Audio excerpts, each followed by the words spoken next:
दक्षिणामूर्त्यष्टकम्। श्रीव्यास उवाच श्रीमद्गुरो निखिलवेदशिरो निगूढ ब्रह्मात्मबोधसुखसान्द्रतनो महात्मन् श्रीकान्तवाक्पतिमुखाखिलदेवसङ्घस्वात्मावबोधकपरेश नमो नमस्ते। सान्निध्यमात्रमुपलभ्य समस्तमेतत् आभाति यस्य जगदत्र चराचरं च। चिन्मात्रतां निजकराङ्गुलिमुद्रया स्वस्यानिशं वदति नाथ नमो नमस्ते। जीवेश्वराद्यखिलमत्र विकारजातं जातं यतस्थितमनन्तसुखे च यस्मिन्। येनोपसंहृतमखण्डचिदेकशक्त्या स्वाभिन्नयैव जगदीश नमो नमस्ते।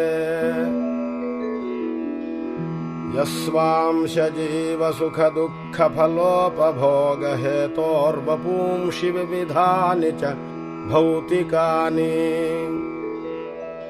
निर्माय तत्र विशताकरणैः सहास्ते जीवेन साक्ष्यमत एव नमो नमस्ते।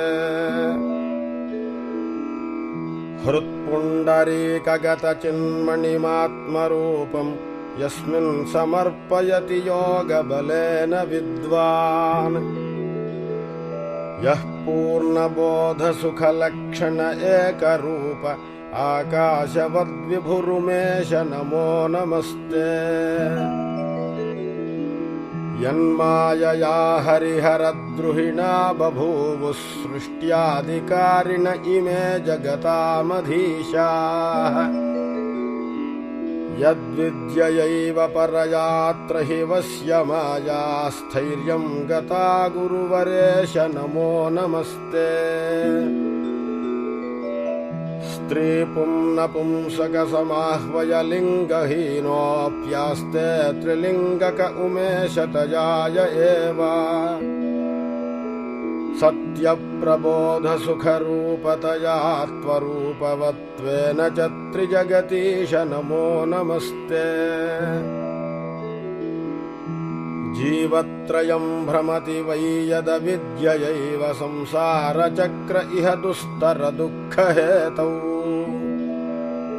यद्विद्ययैव निजबोधरतं स्ववश्या विद्यं च तद्भवति साम्ब नमो नमस्ते। इति श्रीगुरुज्ञानवासिष्ठज्ञानकाण्डस्य द्वितीयपादे प्रथमाध्याये श्रीव्यासकृतदक्षिणामूर्त्यष्टकम्।